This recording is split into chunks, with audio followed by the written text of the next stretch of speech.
Hey, what's up guys, and welcome back to today's video. Hope you're all doing great, and let's move forward and finish the story I started yesterday. The exact science of matrimony. Let's begin. About 100 a day was what came in.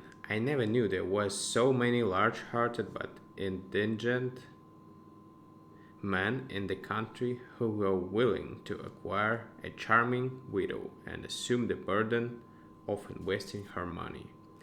Most of them admitted that they ran principally to whiskers and lost jobs and were misunderstood by the world, but all of them were sure that they were so chock full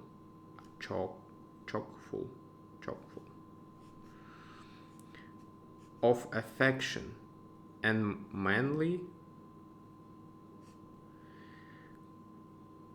qualities that the widow would be making the bargain of her life to get them. Every applicant got a reply from Peters and Tucker informing them that the widow had been deeply impressed by his straightforward and interesting letter, and requesting them to write again, starting more particulars, stating more particulars, and enclosing photograph if convenient.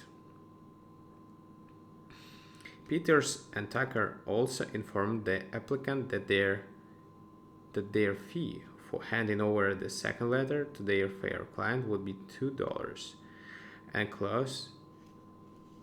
closed therewith.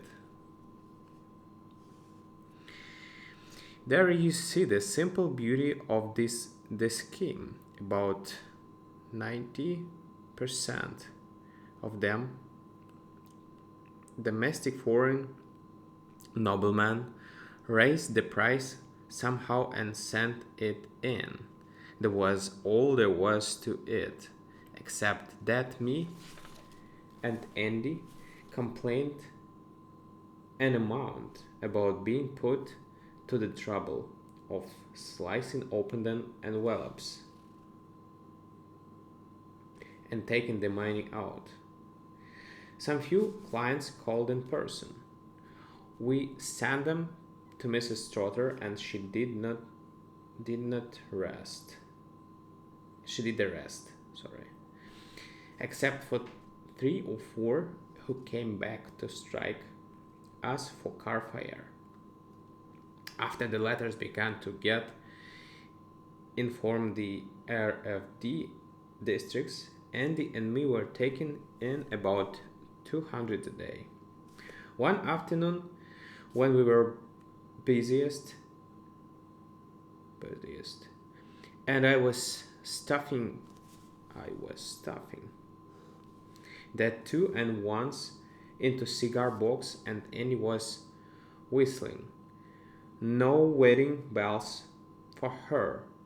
A small slick man drops in and runs his eye over the walls like he was on the trail of a lost Gainsborough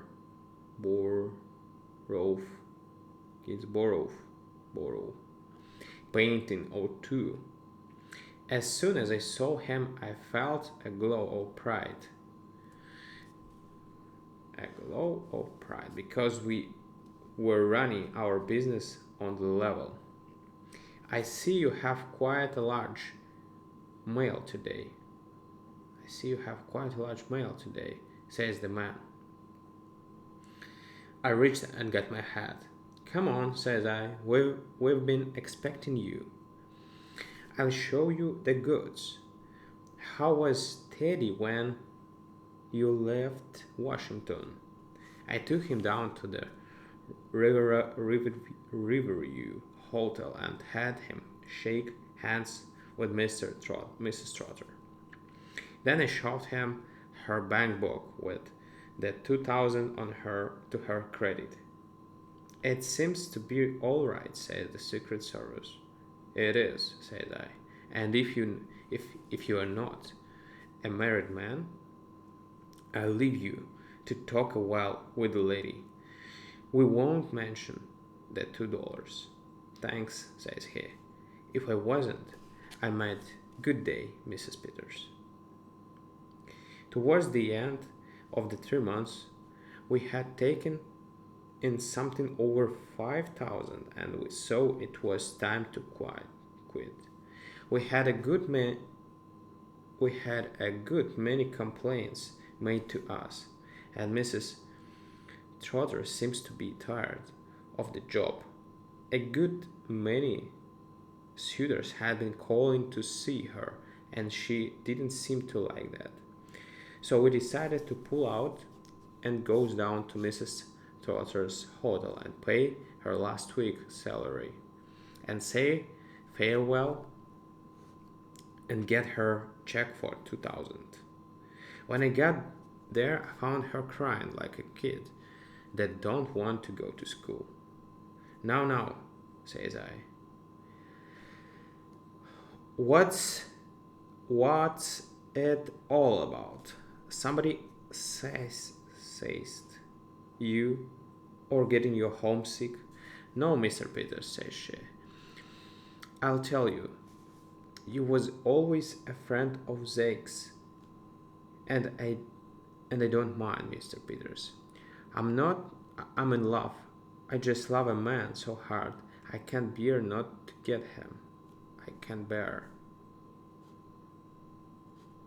not to get him. He's just the ideal I've always had in mind. Then take him, says I. That is, if it's a mutual case.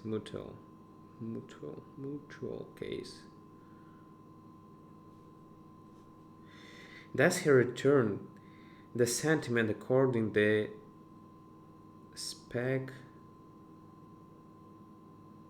speculations, speculations, and painfulness you have described. He does, says she, but he's one of the gentlemen that's been coming to see me about the advertisement, and he won't marry me unless I give him 2,000. His name is William Wilkinson. And then she goes off again in the agitations and hysterics of romance. Mrs. Trotter, says I, there is no man more sympathizing with the woman's affections that I am. Besides you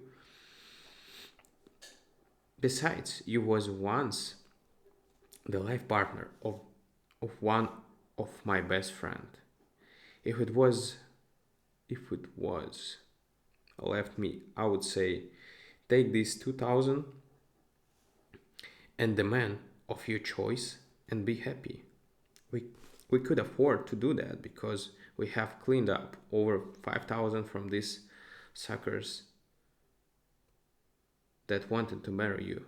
But, says I, Andy Tucker is to be consulted.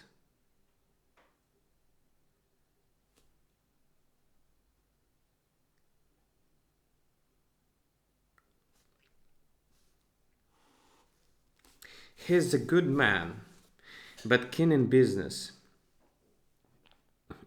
He is my equal partner financially.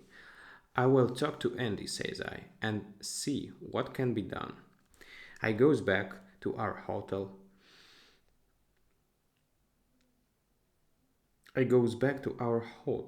And lays the case before Andy. I was expecting something like this all the time, says Andy. You can't trust a woman to stick by you in any scheme that involves her emotions and preferences. Preferences, all right. It's a sad thing, Andy, says I, to think that we've been the cause of the breaking of a woman's heart. It is, says Andy, and I'll tell you what I'm willing to do, Jeff. You've always been a man of a soft, a generous heart. And this position. Perhaps I've been I've been too hard and worldly and suspicious. For once I'll meet you halfway. I'll meet you halfway. Go to Mrs. Trotter and tell her to draw the 2,000 from the bank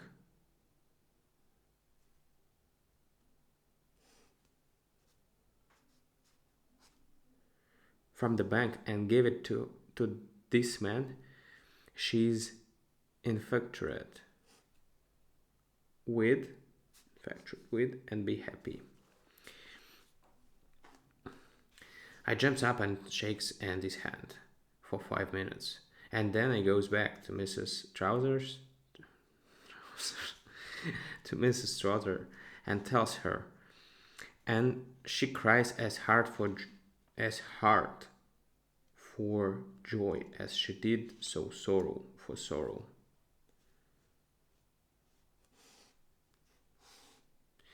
2 days afterward, me and Andy packed up to go. Wouldn't you like to go down and meet Mrs. Trotter once before we leave? I asked him. She'd like to mightily.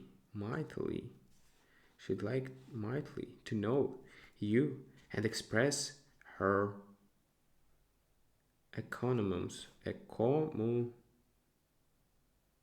encomiums, and gratitude. Why, I guess not, says Andy. I guess I'd better hurry and catch that train. I was strapping our capital around me in a memory belt like we always carried it when Andy pulled a roll of large bills out of his pocket and asked me to put them with the rest. What's this? Says I. It's Mrs. Trotter's 2,000, says Andy.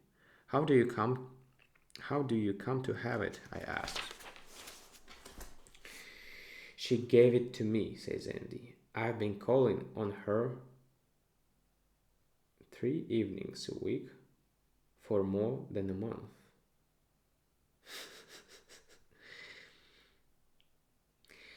Then I, William Wilkinson, says I was, says Andy. Yeah. Alright. Thank you guys for listening to me. That was a good story, right? See you tomorrow. Thanks. Bye.